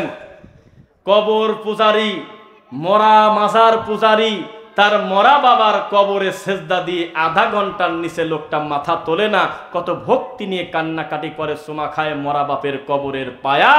আর আল্লাহর ইবাদতকারী আল্লাহকে সেজদা দিয়ে সুবহান রাব্বিল আযীম দুইবার পড়ার সময় নাই, আগেই রুকু থেকে উঠে গেছে, আগেই সেজদা থেকে উঠে গেছে। এটা কি ধরনের কথা? রাগ করতেছেন? তাহলে সালাতটাকে সুন্দর করার দরকার আছে কিনা? সালাতটাকে যদি সুন্দর করেন ইনশাআল্লাহ মানুষ এই সালাত তার পরিবর্তন আনবে। তাই তো আমরা বলি আপনাদের, যেই সালাত আপনাকে দুনিয়াতে পাপাচার থেকে ফেরাতে পারলো না, এই সালাত আল্লাহর সামনে আপনি দাঁড়াবেন কিভাবে? বোঝা কি যাচ্ছে? এইবার আসেন, ওমা কানা লি বাশারিন আন ইউকাল্লিমাহুল্লাহ ইল্লা ওয়াহইয়ান আও মিন ওয়ারাই হিজাব আও ইউরসিলা রাসূলা। আল্লাহকে কি দুই চোখ দিয়ে দেখা যায়? আরে ভয় পায় নাকি? বুঝলাম না। লা তুদরিকুল আবসার ওয়া হুয়া ইউদরিকুল আবসার। আল্লাহ লোকচক্ষুর আড়ালে তিনি আছেন, তবে সরাসরি দুই চোখ দিয়ে চামড়ার চক্ষু দিয়ে তাকে দেখা যাবে না। জান্নাতে আমরা আল্লাহ সাক্ষাৎ পাবো, তবে দুনিয়ার চোখ দিয়ে আল্লাহ দেখা যায়, এই কথা যে বলে সে মিথ্যুক। বোঝা যাচ্ছে না? তাহলে আপনি পাল্লা পাল্লি করে বলতেছেন এত অমুক হুজুর, অমুক ইমাম, অমুক পীর সাহেব আল্লাহকে 80 বার দেখছে, 90 বার দেখছে, সাক্ষীকে মিথ্যা কথা বললেন কেন? দাঁড়ান বলে যাবো না একটা ঘটনা। একজন ডক্টর, আমি এমন ভাবে বলবো যাতে আপনি বুঝতে না পারেন যে সে কে, তবে এটা বাস্তব কথা। লক্ষ জনতার সামনে প্রায় বা 1000+ মানুষের সামনে তিনি ঠান্ডা মাথায় বলতেছে, আহমেদ রেফাই, কি নাম বললাম বলেন তো? নাম শুনেছেন? আহমেদ রেফাই, তিনি চলে গেছে নবী সাল্লাল্লাহু আলাইহি ওয়াসাল্লামের কবরে। ওরা তো কবর বলে না, বলে হলো রওজা শরীফ, বলে না? রওজা শরীফে গেছে, যায় নাকি নবীর সামনে দাঁড়িয়ে বলতেছে, হে নবী, আমি যখন দূরে থাকতাম তখন হাজার হাজার কিলোমিটার ফাঁক থেকে আমি আমার রুহুটা পাঠিয়ে দিতাম, তিনি আপনার কদম চুমা দিয়ে যেত। মানে কথার সাইজ দেখছেন তো? যেহেতু আমি এখন দূরে নাই, আমি সরাসরি আপনার লাশ, মানে আপনার সামনে, আপনি আমাকে এখন এমন একটা সুযোগ দেন, আমি আপনার হাতে চুমা খায় তারপর যাব। তখন নাকি আল্লাহর নবী কবরের ভিতর থেকে হাত বের করে দিয়েছেন।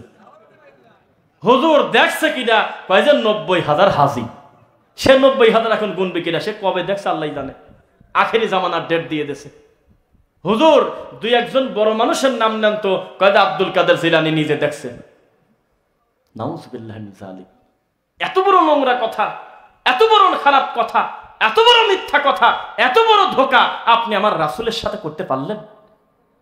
নাউযুবিল্লাহি মিন যালিক। জীবনে আবু বকর, ওমর, উসমান, আলী রাদিয়াল্লাহু আনহুম আলাইহিম আজমাইন, কেউ যদি বলে আমি যত নবীকে ভালোবাসি আবু বকর তত ভালোবাসে নাই, সে মিথ্যুক। জান্নাতে নবীর পরে সবচাইতে আগের সিরিয়ালের হকদার সাহাবীদের ভিতরে এই প্রথম 4 জনের সিরিয়াল, ঠিক কিনা? এই 4 জন নবীর মরার পরে কতবার কবরের পাশে গেল, সালাম দিল, আসলো বিভিন্ন কাজে, কোনোদিন নবী হাত বের করলো না। জীবনে কোনোদিন কেউ বর্ণনা করলো না আমার নবীর লাশ দাফন করার পরে 3 দিনের দিন নবী স্বপ্নে এসে আমার কপালে 3টা চুমা দিয়ে গেল। আর এ লোক কয় কিরে, এ পাগল ছাগল গেছে তার কবরে। আমি পাগল ছাগল বললাম কারণ এই সমস্ত লোকের কোনো আকীদা, মানহাজ, বিশুদ্ধ কোনো তাওহীদের জ্ঞানী নাই। এইরকম একটা লোক নাকি নবীর হাতে চুমা দিল, কবর থেকে হাত বের করে দিল, এমন একটা কথা মানুষ শুনে বলতেছে আল্লাহু আকবার। নাউযুবিল্লাহ বললেন না? তাহলে বিচার একদিন হবে কিনা বলেন? রাসূল সাল্লাল্লাহু আলাইহি ওয়াসাল্লামের নীতি আদর্শের বাইরে চললে ফলাফল জাহান্নাম। আউযু বিল্লাহি মিনাশ শাইতানির রাজিম। মা আতাকুমুর রাসূলু ফাখুযু ওয়া মা নাহাকুম আনহু ফান্তাহু। এই একটা আয়াত যদি কোনো হুজুর মানুষ যদি মাথায় নিয়ে ইমামতি করে, মরা পর্যন্ত মিলাদ পড়ে খাবে না, প্রয়োজনে ভ্যানচালা খাবে। এই একটা আয়াত যদি সে মাথায় নিয়ে 24টা ঘন্টা চলে, জীবনে ধর্ম ফাঁকি দিয়ে মানুষের খাবার খাবে না, প্রয়োজনে অটো চালিয়ে খাবে, তাও নবীর প্রতি মিথ্যা কথা, জাল হাদিস প্রচার করবে না। আমার নবী যেটা দিয়েছে সেটা গ্রহণ করো, তিনি যা থেকে নিষেধ করে তা থেকে বিরত থাকো। এটাই হলো ইসলামের একটা বড় সূত্র। কে কার কথা বিশ্বাস করে? চতুর্দিকে চলছে নবীর প্রতি মিথ্যাবাদ দেওয়া, চতুর্দিকে চলছে নবীর প্রতি গালিগালাজ করা। যে যেভাবে পারে আমার রাসূলের প্রতি অপবাদ দিচ্ছে। নাউযুবিল্লাহি মিন যালিক। আরো কিছু জাল হাদিস বলবো নাকি?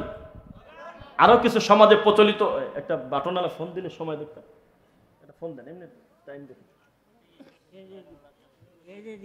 ও আচ্ছা, আমরা সচরাচর আমাদের যত বক্তব্য অনলাইনে দেখবেন 1 ঘন্টা 2 মিনিট 5 মিনিট 7 মিনিট 11 মিনিট, তবে আমরা আশা করতেছি 12টা পর্যন্ত আপনাদেরকে বসিয়ে রাখবো। কষ্ট হবে ইনশাল্লাহ? লিল্লাহি তাকবীর।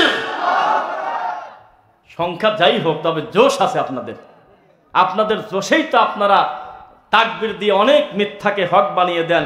বক্তাও বলে ঠিক কিনা বলো, কেন ঠিক কিনা এরা বোঝে কিভাবে? এ কোন জ্বালা? ঠিক হলো কোরআন, ঠিক হলো নবীর হাদিস। আমার আর আপনার ঠিক বলা ঠিকও হতে পারে, ভুলও হতে পারে, পারে কিনা? তবে আমরা বলি মনোযোগের কারণে, হয়তো আল্লাহ আমাদের ক্ষমা করুন, আল্লাহুম্মা আমিন। এবার আসেন, আল্লাহর পক্ষ থেকে আমরা পেয়েছিলাম, আল্লাহর পক্ষ থেকে আমরা পেয়েছি কোরআন মাজিদের কাহিনী, কত সুন্দর কিচ্ছা। আর আপনার পীর সাহেব বলতেছে আজকের জামানায় কোরআন নাজিল হলে আমার বাপ দাদার নাম কোরআনে থাকতো। এখনো পর্যন্ত তার কোনো মুরব্বীর জুতা পিটা তাকে করে নাই যে হাত দেশে কোন জায়গা। কথা বলে না নাকি? যখন পীর সাহেব বলছে মুখ দিয়ে যে বিচারের মাঠে আমার বাপ দাদা জাহাজ নিয়ে রওনা দেবে, সেদিন তাকে প্রকাশ্যে বলতে হতো এই মুহূর্তে কালেমা শাহাদা পড়ে তাওহীদের স্বীকৃতি দিয়ে এখন নতুন করে মুসলিম হও। হাত দেশে কোন জায়গায়? কিছুই বলে নাই, বরং আরো শের ছাড়তেছে আর বলতেছে আমরা তো ওইভাবে বলি নাই, একটু মস্কারা করলাম আল্লাহর সাথে আর কি। নাউজুবিল্লাহ মিন যালিক। বইতে লিখে রাখছে আল্লাহর সাথে কি জিজ্ঞাসা করব তার আন্দাজ নাই।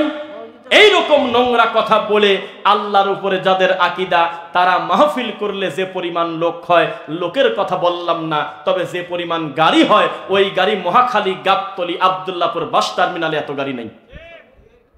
ওমা ইউমিনু আকসারুহুম বিল্লাহ ইল্লা ওয়াহুম, কারোরই মুখস্থ নাই। ওমা ইউমিনু আকসারুহুম বিল্লাহি ইল্লা ওয়াহুম মুশরিকুন। তারা অধিকাংশ ঈমান আনে নাই তা বলবো না, ঈমান এনেছে, তারপরেও তারা শিরক করে, মুশরিক। বোঝা কি যাচ্ছে? মক্কার কাফেরকে পর্যন্ত যদি বলা হতো আসমান বানিয়েছে কে রে, জমিন বানিয়েছে কে, তোমাকে বানিয়েছে কে, তারা বলল জিজ্ঞাসা করার দরকার কি, লা ইয়াকুলুনাল্লাহ, আল্লাহই বানাইছে। আর আমার দেশের হুজুর যার ভিজিট হলো 50,000 টাকা, এই হুজুর মরা পীরের টয়লেটের পানি খায় আর বলে আমি যেহেতু বক্তা, আমি নিজে প্রমাণ পাইছি এই পুকুরের পানি খালি গলা টন টন করে আওয়াজ হয়, কোনোদিন গলা ভাঙে না। দেখছেন আপনারা? দেখছেন না? রাত 1টা 2টার সময় পানিতে নেবে, এই মরা পীরের পুকুরের পানি খায় আর বলে এই পানিতে বরকত আছে, এই পানিটা খাওয়ার কারণে ওয়াজ করলেও আমার গলা ভাঙে না কোনোদিন। এইরকম মানুষ যদি সমাজে থাকে, এই সমাজে আলেমদের প্রতি গজব আসবে না কেন? এটা তো সবার একটা আমানত ছিল, তাকে সংশোধন করে দেওয়া, তাকে স্বীকৃতি দিয়ে তাকে প্রকাশ্যে তাকে আইনের আওতায় আনা, ঠিক কিনা বল? প্রকাশ্যে মানুষের সামনে মিথ্যা ছড়াচ্ছে, মরা পীরের কাছে গিয়ে বলতেছে বাবা কেবলা যান, আমি অমুক বলতেছি, এই কয়েকটা ছেলের সামনে দাখিল পরীক্ষা, এসএসসি পরীক্ষা, আপনি একটু ভালো রেজাল্টের ব্যবস্থা করে দিয়েন। এই কথাটা বলতে হতো কার? কাকে বলতে হতো? আল্লাহ। অথচ বলতেছে একটা মরা মানুষের কবরে গিয়ে, একটা পীরের কবরে গিয়ে বলতেছে আপনি এগুলো ব্যবস্থা করে দিয়েন। বলেন নাউজুবিল্লাহ। এবার আপনাদেরকে আমি বলি, আমাদের প্রতি আপনাদের যত অপবাদ থাক, এই পৃথিবীতে আমাদের একটা সালাফি মানহাজের অনুসারীকে দেখান যিনি পীর দাবি করে, যিনি একটা খানকা করে, যিনি 3 তালা গম্বুজ করেছে তার মরা বাপের কবরকে, আর সেখানে মানুষ মানত করে, সেখানে মানুষ সেজদা দেয়, সেখানে মরা কবরে সোমা দেয়। একজনের নাম বলেন। হ্যাঁ, মাজারটা কার? ও আচ্ছা, এইটা কি এই বৈঠকে বসে আপনি ক্লিয়ার করতে পারবেন? আমি তাকে দেখবো যে আহলে হাদিস নাম নেয়, অথচ এই উঁচু কবরটা তারা করে রাখছে। আমি একটু জানতে চাই তারা কারা। যদি তারা করে তাহলে সরাসরি আল্লাহর রাসূলের আহলে হাদিস না, এটাকে প্রমাণ হয়ে গেল। না না, এটা কারা করছে এটা আপনাকে বলতে হবে। হ্যাঁ, কি বলবেন? জবাব দেন। আলহামদুলিল্লাহ, আমাদের কনফিডেন্স লেভেল খুব হাই। আহলে হাদিসের বাচ্চা মানুষ হিসেবে অন্য ভুল ভ্রান্তি আমাদের হয়তো আছে, তবে শিরক করে এত বড় অপবাদ কেউ এখনো দিতে পারে নাই। শিরক করে না তারা, কবরে সিজদা দেয় না। ওয়ালা তাজআলু কবরি ঈদা, নবী বলেছে খবরদার আমার কবরকে তোমরা অনুষ্ঠান বানায়ো না, ঈদের মতো উদযাপন করো না। ওয়ালা তাজআলু বুয়ুতাকুম কুবুরা, খবরদার তোমাদের বাড়িকে কোনোদিন কবরস্থান বানায়ো না। মানে বাড়িতে মাঝে মধ্যে সালাত আদায় করো, বা সালাত আদায় করো, ফরজ বাদে নফল সুন্নাহ পড়া যাবে বাড়িতে, বুঝছেন? আর আমাদের প্রতি একটা বড় অপবাদ তো দেয়, কয় যে আহলে হাদিসরা সুন্নাত পড়ে না, সৌদির লোক বলে সুন্নাত পড়ে না। চামড়ার মুখ থাকলে এভাবে মানুষের প্রতি অপবাদ দেয়? ফরজের বিষয়ে আপনি তাকে বলে দিতেন কোনো অসুবিধা নাই, একটা লোক নফল পড়লো কি পড়লো না ধারণা করে তাকে বলে দিলেন, হতে পারে সে বাসা থেকে সুন্দর করে নফলটা পড়ে তার দোকানে পড়ে তার কর্মস্থানে পড়ে লোকটা চলে আসছে, আবার সালাম ফেরায় বাকি সুন্নাত সে তার জায়গায় গিয়ে পড়বে, নেকি কমাবাদ দিনে কি আরো বেশি হবে? আপনি কোথায় আছেন? হ্যাঁ, কে তাকে জবাব দিবে এই কথা? আমাদের সমাজে আমাদের প্রতি এমন অপবাদ। লক্ষ্মীপুরে একটা ছেলেকে কয়েকদিন আগে জোরে আমিন বলার কারণে পিঠের পর বাড়ি কণ্ঠনালী দিয়ে বুকের হাড্ডি ভেঙে ফেলেছে। আমার কাছে মোবাইলে ভিডিও আছে, কেউ কেউ দেখছেন? ও দেখছেন। ও বেদাতি, তুমি এই কারণে বিদাতি যে তুমি নবীর দুশ্মন। বিদাতি কোনোদিন ভালো মানুষ হতে পারে না, ভালো মানুষ না জন্যই তো সে বিদাত করে, ভালো মানুষ হলে তো বিদাত ত্যাগ করেই ফেলতো, ঠিক কিনা বলেন? আচ্ছা, এখানে আহলে হাদিস সমাজ কয়টা মসজিদ আছে? এক সিরিয়ালে, একই সিরিয়ালে 4টা। আচ্ছা, আমাকে একটু মুরব্বীরা কথা বলেন আর আলেম সাহেব বলবেন, শায়েখ বলবেন যে অন্য একটা সমাজে অন্য মানহাজের লোকের কাছে বিয়ে হয় নাই ছেলের অথবা মেয়ের, এরকম কি আছে সমাজে? হতে পারে না? যে মেয়েকে যেখানে বিয়ে দিয়েছে তারা হানাফি, এটা কি দোষের কিছু? ওদের কাছে দোষ। ওরা মাঝে মধ্যে বলে, সবাই না, বলে যে আমাদের সাথে নাকি বিবাহ হয় না, আমাদের পিছনে নাকি নামাজ হয় না বলে। কিন্তু আমরা এই কথা বলছি কোনোদিন? তবে বলছি, কোন হুজুর যদি বলে আল্লাহ আমার কলবের ভিতরে, আর যদি সে বিশ্বাস করে নবী হাজির নাজির, আর যদি তাবিজ কবরের সাথে থাকে, আর কবর কেন্দ্রিক যদি শিরিকের সাথে থাকে, মরা পর্যন্ত তার পিছনে সেজদা দিলে সালাত হবে না। কিন্তু স্পেসিফিক আমরা কাউকে বলি না যে অমকের পিছনে নামাজ হবে না, আমরা বলছি। কিন্তু তারা বলে, এবার আপনাকে বলি, তো ওই এলাকায় যেখানে মেয়ে বিয়ে দিয়েছেন, তো মেয়ের বাপ আপনার কি হয়? শ্বশুর আপনার কি হয়? বিয়েই না? বুঝে কথা বলেন, বিয়েই তো। বিয়েই আসছে আপনার এলাকায়, তো সমস্ত লোক মাগরিবের টাইমে ওয়ালা দল্লিন শোনার পর বলছে আমিন, কিন্তু আপনার বিয়েই আপনার সাথে দাঁড়ায় জোরে তো দূরের কথা, আসতে তো দূরের কথা, কিছু কয়ই নাই। এই জন্য সালাম ফেরায় এই সমাজের লোকের কাছে তার জবাবদিহি করা লাগছে। বলেন তো দেখি, সাহস থাকলে। একটা লোক তাকে কটু কথা বলেছে, বলি দেখি, শোনেন।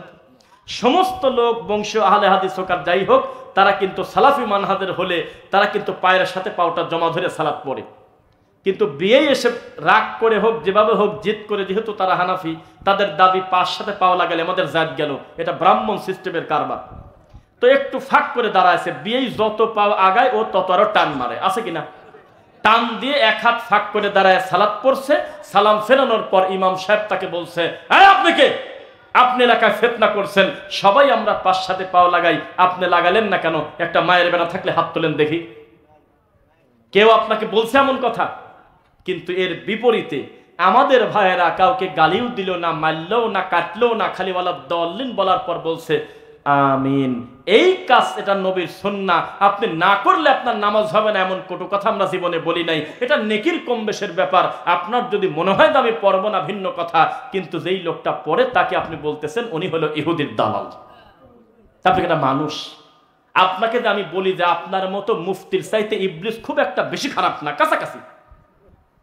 প্রত্যেকটা মুফতি আমাদের দেশে বিদআতপন্থী, এরা হলো ইবলিসের এক একটা এজেন্ট। ওই যে আপনার সারের ডিলার থাকে না, এরকম ডিলার বসায় রাখছে। আল্লাহ নবীর সুন্নাতকে ব্যঙ্গ করাটাই যেন তাদের ধর্ম। আমরা বুকে হাত বেঁধে সালাত আদায় করি, এই জন্য আল্লাহর রাসূলের সালাতকে ব্যঙ্গ করার জন্য আমি দেখাবো না, আমার ভয় আছে আল্লাহ।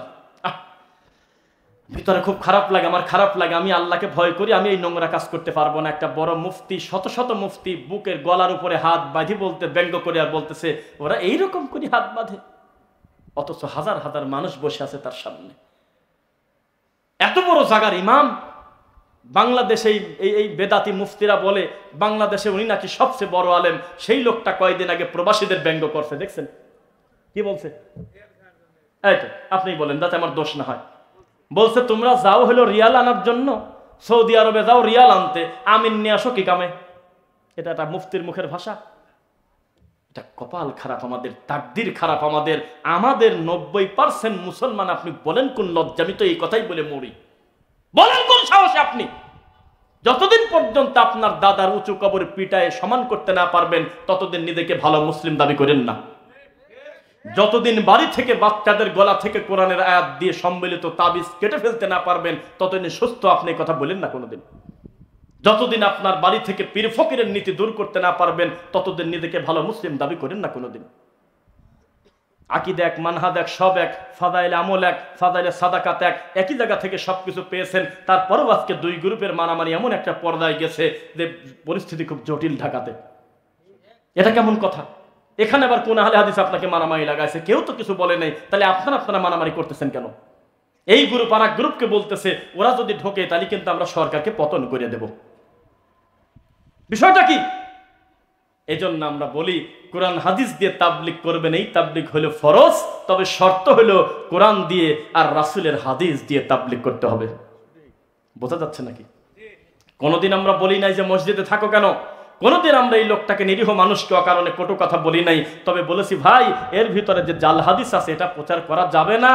কুলুপ ধরে খক খক করে কেশে 40 কদম হাঁটলে নেকি হবে না। যদি একটু হাঁটতে হয়, যদি একটু মনে হয় যে আমি ঘোরাফেরা করব, একটা ভদ্রলোকের বাচ্চা কোনো দিনই রাস্তার সামনে কুলুপ ধরে খক খক করে কাশে আর 40 কদম হাঁটে না। পবিত্র পানি থাকলে আর কিছুই লাগে না। এরপরেও যদি টিস্যু ধরতে চান, একটা সুন্দর এরিয়াতে পর্দা নিয়ে টয়লেটের ভিতরেই ঘোরাফেরা করেন। কত মেয়ে ছেলে পেলে স্কুলে যাচ্ছে, কত ভালো মানুষ চলাফেরা করতেছে, ভদ্রলোক, আর আপনি হাঁটুর উপরে কাপড় তুলে খক খক করে কাশে। আল্লাহ, আমি যদি মিথ্যা বলি, তুমি এতগুলো মানুষের সামনে আমাকে বিচারের মাঠে বেইজ্জত করবেই তো, অন্যায় করলে তো তুমি করবে, এর থেকে আর বড় কথা হয় না। আল্লাহর কসম, এই কুলুপ ধরে এই পার্টির হলো এই 40 কদম হাঁটাহাঁটির তালে পরে গত কয়দিন আগে আমি মাগরিবের প্রথম রাকাত মিস করছি, ফরজ। কোনো সিরিয়াল নাই, কিচ্ছু নাই, আমার চোখের সামনে মুরব্বী বাবাদি পেশাব করতে ঢুকছে। আমি আরামে বসে আছি যে কেবল একামত শুরু হচ্ছে, কি এমন সময় সুন্দরভাবে এশার সালাতে, আমি তো লম্বা টাইম, উনি কেরাত পড়বে, উনি বের হবে, আমি পেশাব করব, পানি খরচ করে ওযু করে আরামে দেয়, অন্তত আমি ইনশাল্লাহ রুকু পাবো। কেবল একামত শুরু হচ্ছে, এখনো কিন্তু সালাতেও দাঁড়ায় নাই, কিছুই না। তখন এই মুরব্বী পেশাব করে উঠলাই মন করছে আমি ঢুকবো, দাঁড়ায় না, ওখানেই ঘরে কুলুপ ধরে ধরে আর খ্যাক খ্যাক করে, আর হলো পাও মাও এরকম হুস হুস করতেছে। ডক্টর মসলিউদ্দিন খালি বলে যে যতই কত ততই মতো। মানুষের শরীরে তো আল্লাহ সুবহানাহু ওয়া তাআলা কর্তৃক এটা তো পানি দিয়েই পূর্ণ করে দেওয়া আছে, অধিকাংশ পানি। এত ঝাঁকাঝাঁকি করলে পানি পড়বে নাকি মধু পড়বে? কোথা বন্ধ করে দাও, মোতা বন্ধ হয়ে যাবে। আর নবীর কথা যদি অনুসরণ করো, রাসূল বলেছে ওযু করার পরে ভেজা হাত দিয়ে পবিত্র পানি নিয়ে একটু লজ্জাস্থান বরাবর পানি ছিটায় যদি আশহাদু আল্লা ইলাহা ইল্লাল্লাহ এটা পরে যদি তুমি শেষ করো, আল্লাহুম্মা জাআলনি মিনাত তাওয়াবিন ওয়া জাআলনি মিনাল মুতাতাহহিরিন, জান্নাতের 8টা দরজা খুলে গেছে। কি যে জ্বালার জ্বালা! আমাকে চেনে না, চিনলে আমি বড় কেউ তা না, তবে আমাকে চেনে না। আমি ওযু করে আপনার পাও ধুতে গেছি, একটা মুরব্বী আমাকে খালি খোঁচায়, সরাসরি কিছু কয় না। তা আমি দেখলাম যে কিছু বলে না, মুখ দিয়ে ব্যাপারটাকে, তার মানে ওইরা এখনো ফুল পাও ধোয়া হয়নি। তো ওদের আবার মেড ইন চায়নার একটা হাদিস আছে, সেই হাদিসে একটা কথা বললে একটা ফেরেশতা বলে চলে যায়, 4টি কথা বললে 4টে ফেরেশতা চলে যায়, ওযুই বলে তার চলে না। তো এই জন্য চুপ করে খালি খোঁচা। আমি কিন্তু আমার অপরাধকে আমি হাতের দিক তাকালাম, দেখি আমার হাতটা ঠিক আছে, দাড়িটা মোটামুটি ভালোই ভিজাইছি। উনি নিষেধ করে কেন? পাও ধোয়া শেষ হওয়ার পর করছে, ঘাড় তো মাসে করলেন না, এরকম তো টান তো দিলেন না, এরকম টান। আমি বললাম এ টান তো নবী শিখায় নাই। তখন আমাকে ডাইরেক্ট বলতেছে তুমি তো ওহাবি। এইটাই আমাদের হুজুররা তার মাথার মধ্যে ঢোকায়। 30 বছর ধরে কোরআন পড়ে কসু শেখে না, 40 বছর পরে বুখারি পড়ে বুখারি খতম করে জিলাপি খায়। বুখারি খতম করেই বলতেছে জোরে আমিন বলে ইহুদির দালালরা, আমি মানুষ নাকি এটা কি পায়জামা নাকি, এটা কি মানুষ? 40 বছর বুখারি পড়লো পড়ালো, আর মরার আগে বলতেছে আমরা নাকি আমেরিকা থেকে প্রতি 500 করে টাকা পাই। এইভাবে একটা মানুষের খাটো করে, এভাবে বেইজ্জত করে। জীবনে কোনোদিন আহলে হাদিস সমাজ একটা লাঠি নিয়ে কোনোদিন যদি গিয়ে হানাফি ভাইকে যদি কষ্ট দেয়, সবাই যদি আপনার পক্ষ থাকে, আমি আমার এই ভাইয়ের বিপক্ষে গিয়ে বলবো আপনার কত বড় সাহস, আপনি আমার আরেক ভাইকে কষ্ট দিতে যাচ্ছেন। আমাকে এই দায়িত্ব দেওয়া হয় নাই যে মানুষকে লাঠি পেটা করো, মানুষকে গালাগালি করে তাকে দিন প্রচার করো। আমি প্রচার করে যাব, ভালো মন্দ মানা না মানা তার ব্যাপার, তবে যে ব্যাপারে শক্ত সে ব্যাপারে শক্ত বলতেই হবে। সুদের ওয়াজ কোনোদিন কানে হাত দিয়ে ও আমার সোনারা বাবারা সুদ খায়ও না, এই কথা যায়? সুদের কথা বলতে গিয়ে এমন ভাবে বলতে হবে মনে হবে যে আমি বিষ খায় মরে যাবো, তাও আমি সুদ খাবো না। এত বড় পাপ, এত বড় পাপ, আমি সুদ খাবো না। আর আমাদের দেশে কানে হাত দি কারণ ছাড়াই খালি কাঁদে আর হু হু করে কাঁদাকাটি করে। লোকজন বলতেছে মনটা ভরা দিয়ে গেছে, কয় কি ওয়াজ করছে রে, কয় তা জানি না। শাইখ আব্দুর রাজ্জাক বিন ইউসুফ হাফিজাহুল্লাহ একটা বক্তব্যে বলছে যে উনি নাকি একটা জায়গায় ওয়াজ করতে গেছে, 1 ঘন্টা প্রায় হয়ে গেছে, তখন মহিলা প্যান্ডেল থেকে মহিলারা কানাঘুষা করতেছে। এ বক্তা ওয়াজ শুরু করবি কোন সময়, খালি তো গল্পই করে। ওয়াজ মানে হলো কানে হাত দিয়ে মিথ্যা কথা বলে কাঁদবি। ওরে জাবেরের ছেলেরা, আয় রে আমার বুকে আয়। একজন আর একজনের জবাই করছে। আব্দুল কাদের জিলানির বাপের বড়ই খাওয়ার গল্প, হাসান বসরি রাবেয়া বসরির প্রেমের কাহিনী, তারপরে জান্নাত পুরানোর গল্প, তারপর আব্দুল কাদের জিলানির সাপের মুরিদ করার গল্প, মিরাজ জামান নবীকে খাজা মঈনুদ্দিন নাকি ঠেকায় দিল নাকি, এই সমস্ত রামায়ণের মিথ্যা গল্প নিয়ে এসে কানে হাত দিয়ে কান্নাকাটি করে। আর লাস্টে বলতেছে যেহেতু টাইম পার হয়ে গেল, 2 ঘন্টা হয়ে গেছে, আগামীবার দাওয়াত দিলেই শেষ ডেলিভারি দেব। এটা হলো বক্তা, এটা হলো ওয়াজ। অথচ একটা জালসায় অন্তত এই কথাটা আপনি মুখ দিয়ে বলতে পারবেন। রফিক বিন সাইদ আসছিল, আমাকে দরুদের ব্যাপারে একটা হাদিস বলছিল, আমাকে টাকনোর উপরে কাপড় পরার একটা কথা বলছিল, পুরুষ মানুষের গলায় স্বর্ণ নেওয়া যায় না, আমাকে সর্বদা বলছে রাসূল সাল্লাল্লাহু আলাইহি ওয়াসাল্লামের সুন্নাহ মোতাবেক চলতে, মুখে দাড়ি রাখতে, সালাত আদায় করতে, কোরআন মাজিদ থেকে ওয়াজ করতে, নিজে সন্তানদেরকে দাওয়াতি কাজ করতে। অন্তত 10টা জিনিস আমি শিখছি। কিন্তু অমক ইহুদির দালাল, অমককে ধরো মারো কাটো, এটা কোন ধরনের ওয়াজ? আর আমাদের দেশে 2 ধরনের ওয়াজ খুব খায়, এক গরম, একবারে নরম। যারা তসবিহ হাতে করে একবারে ঘরে ঢুকে গেছে তাদের বক্তব্য ভালো লাগে, আর যারা চিৎকার দিয়ে বলে ঠিক কিনা বলো, তারা হলো জাতির আল্লামা। নাউজুবিল্লাহি মিন যালিক। সাবধান, প্রত্যেকটা কথার হিসাব হবে কিনা। এত বড় বক্তা, তিনি আকীদা শব্দ বলে হাদিস কোরআনে খুঁজে পাচ্ছে না। বলছে নাকি? ঠাট্টা করতেছে, ব্যঙ্গ করতেছে, আকীদা বলে ফেক। অথচ আকীদার যুদ্ধ, আকীদার বিশ্বাস, আকীদার দ্বন্দ্বের চাইতে পৃথিবীতে কোনো বড় দ্বন্দ্ব হতে পারে না। আপনার আকীদা, আপনি আব্দুল কাদের জিলানির দিকে ডাকতেছেন মানুষকে, আমার আকীদা ব্যক্তির দিকে দাওয়াত দিতে হবে না, দাআ ইলাল্লাহ, আল্লাহর দিকে মানুষকে ডাকতে হবে। আপনার আকীদা মরা পীর, বেঁচে থাকতে তার যেমন ক্ষমতা ছিল, মরার পরে তার ক্ষমতা বেড়ে গেছে। আমার আকীদা হলো মরে গেছে শেষ, ভালো মন্দর হিসাব আল্লাহর কাছে পৌঁছে গেছে, আমরা চাইবো যা দরকার আল্লাহর কাছে। আপনার আকীদা হলো আমি হজ করতে যাচ্ছি কাবাতে না, আমি যাব সোনার নবীর রওজা জিয়ারত করতে, আমি বলবো যে জিনা, আপনার মাকসাদটা সুন্দর হলো না। আপনাকে বলতে হতো আমি আল্লাহর কাবা ঘরে যাচ্ছি, আমি হজ করতে, আমার উপরে আল্লাহ ফরজ করেছে, অথবা আমি উমরাতে যাচ্ছি। ওখানে যাওয়ার পরে মসজিদে নববীর উদ্দেশ্যে রওনা দিবেন, মাজার জিয়ারত করার জন্য না। তবে ওখানে গিয়ে এমন কোনো নিঠুর মানুষ আছে আমার জানা নাই, আমার রাসূলের কবরে সালাম না দিয়ে সে আসবে। কিন্তু রওনাটা দিবেন নবীর কবরে সালাম দেব সে কারণে না, মসজিদে নববীতে সালাত পড়ব সে কারণে। বুঝেন না মনে হয়? কে কার কথা শুনে 3টা মসজিদ আছে, বাড়ি থেকে নিয়ত করে বের হওয়া যায় যে আমি নেকি বেশির জন্য যাব।